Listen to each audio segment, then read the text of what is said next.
Wednesday morning, typically fierce rivals, President Biden and President-elect Trump shared a rare moment of unity inside the Oval Office, in keeping with the time-honored tradition of passing the torch. Congratulations. Thank you. And looking forward to having like we said, a smooth transition.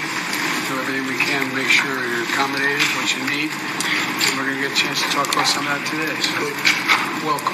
Thank you very much. And thank you very much. And politics is tough. And it's, in many cases, not a very nice world, but it is a nice world today, and I appreciate it very much. The outgoing and incoming presidents met for nearly 2 hours as President Biden again tried to endorse the sanctity of the election and ensure a smooth transition of power.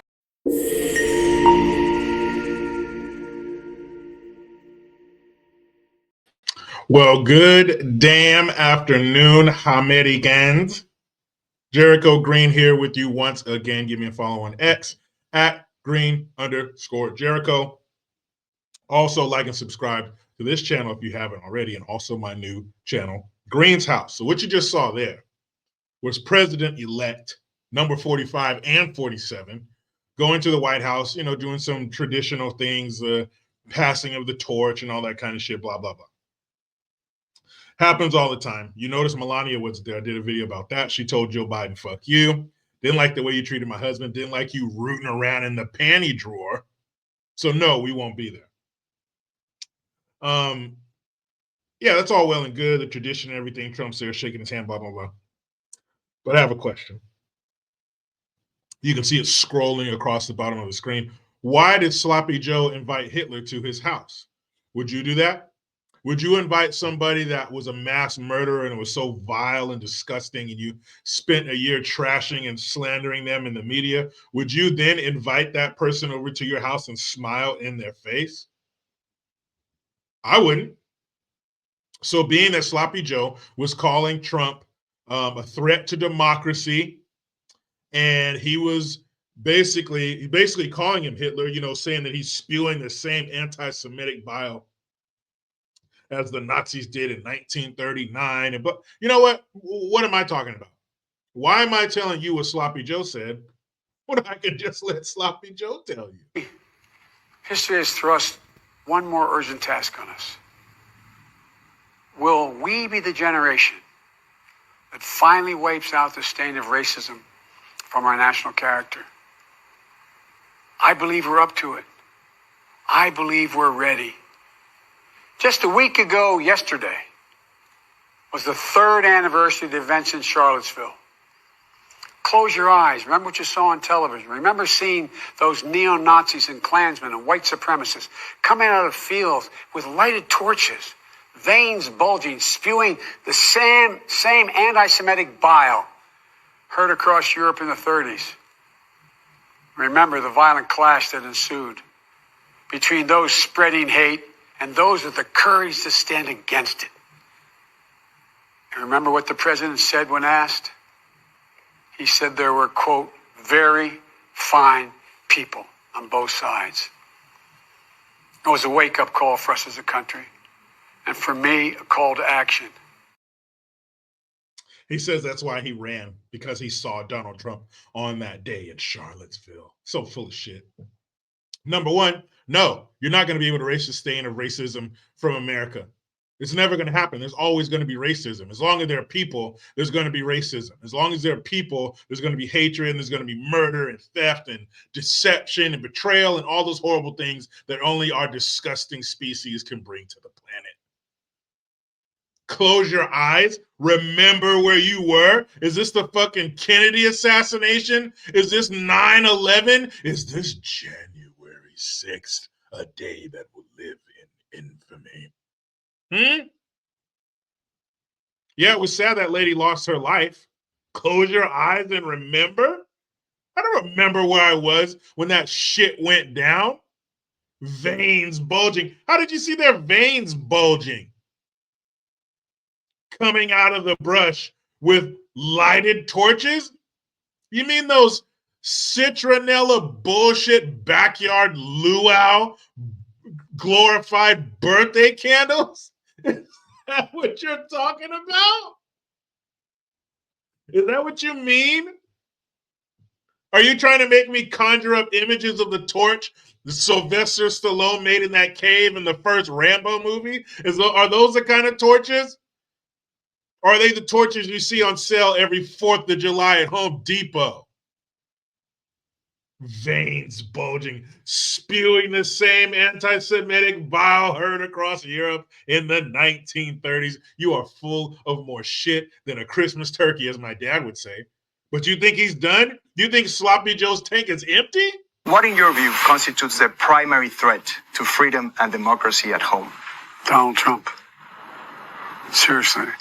Donald Trump uses phrases like he's going to eviscerate the Constitution. He's going to be a dictator on day one.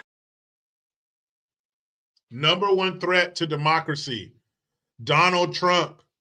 And you wonder why that fool with 2 or 3 extra chromosomes who looks like the kid from that movie with Cher, you wonder why he took a pot shot at Trump.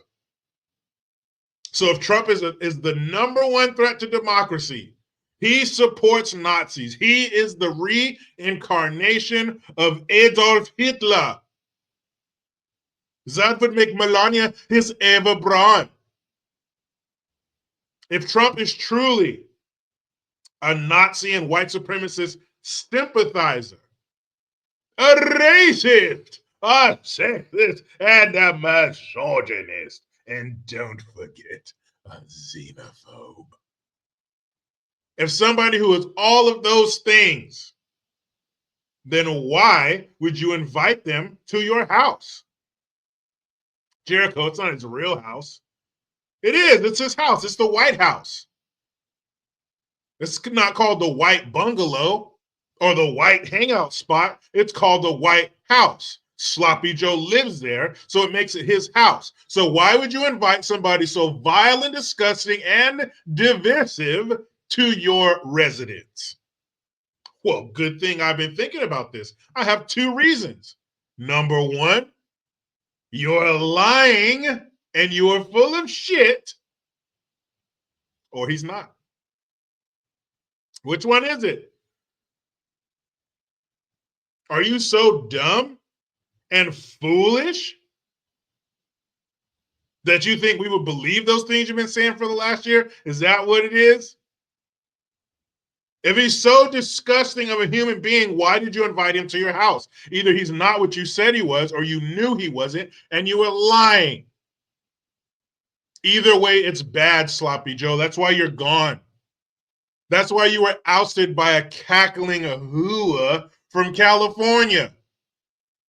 And you just laid down and took it, Sloppy Joe. They probably promised him the biggest bowl of warm butterscotch pudding he could imagine. Hey, can I have a pile of 8-year-old's hair from a child's barber shop on the side? Of course you can, Joseph. All you have to do is step aside.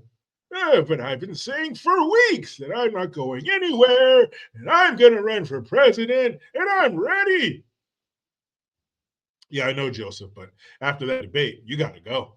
You are not what's best for our plan. You mean what's best for the country. No, forget the country. Forget those stupid tax-paying idiots. Those revenue-producing cattle. Forget them, Sloppy Joe. It's what's best for us, so you got to go. All right, but don't forget the pile of hair. That's my favorite part. So they gave him butterscotch pudding and adolescent follicles, and he shuffled off into the sunset with Dr. Jill. But I was wondering when I saw that. You saw it. He supports white supremacists, and he's the number one threat to democracy in this country. But you invite him over for tea and crumpets. So which one is it, Joseph? We know which one it is. It's a fucking lie. Just like when Kamala, the Uganda nightmare, was up on stage for her 30 seconds of fame when she was running for president the first time. And she said, Joe is a racist, and you're the reason that I had to get bused to another school, and Joe is a racist in the 94 crime bill. And then he picked her to be on his ticket. She said, it's just a debate, man. Everybody says shit that's not true in a debate. Disgusting. But this will be one of the last things you do to us, Sloppy Joe. This will be one of the last lies you tell, that Trump is a white supremacist sympathizer and or the second coming of Hitler, because you invited him to your living room. Meet me in the comments, people. What do you think? I'm sure you already know Sloppy Joe's full of shit, but why would he invite somebody so terrible, such a horrible person? Would you invite somebody like that into your home where you lay your head at night, where your family is? I wouldn't, but Sloppy Joe would. He'll do anything for a pile of butterscotch pudding with some little kid's hair on top.